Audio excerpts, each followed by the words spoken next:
બેન તમારો સ્વભાવ જોઈને મેં દીકરી તમને આપી તો દીધી, પણ મારી દીકરીને છે ને હજી કાંઈ રસોઈ એટલી બધી બનાવતા આવડતી નથી હો. તમે તમારી દીકરીની જરાય ચિંતા ન કરતા.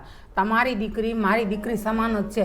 હું એને બધું શીખવાડી દઈશ. કોઈ જાતની તમારે ચિંતા કરવાની જરાય જરૂર નથી. બેન તમે આ વાત કહીને તો મારો દિલનો તમે ભાર હળવો કરી દીધો હો.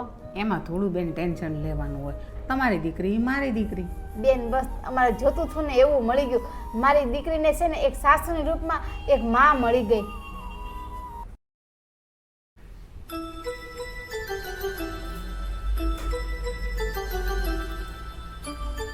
એ સુખી રહ્યો બાપા. અને આ હું તમે ડ્રેસ પહેર્યો છે?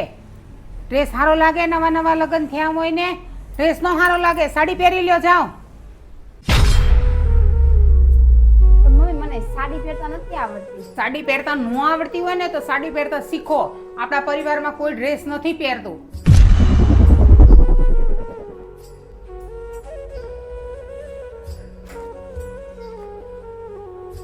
હા હવે બરોબર. સાડી પહેરી હોય કેવું સારું લાગે. ઓલું તો લાગે છોકરી જેવું. હાવ જાઓ, બપોરનો ટાઈમ થઈ ગયો છે. રસોઈ બનાવી નાખો. મમ્મીને રસોઈ બનાવતા નથી આવડતી.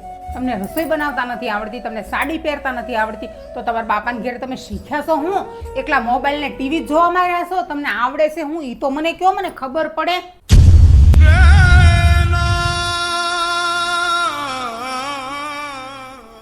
લગ્ન વખતે બોલાતા શબ્દ તમારી દીકરી મારી વહુ નહીં પણ મારી દીકરી કરતાં પણ વિશેષ છે. અને લગ્ન પછી બોલાતા શબ્દ તારા બાપના ઘરે કાંઈ શીખવાડ્યું છે કે કાંઈ શીખવાડ્યું જ નથી. અમારા આવા નવા વિડીયો જોવા માટે અમારી ચેનલને સબસ્ક્રાઈબ કરો.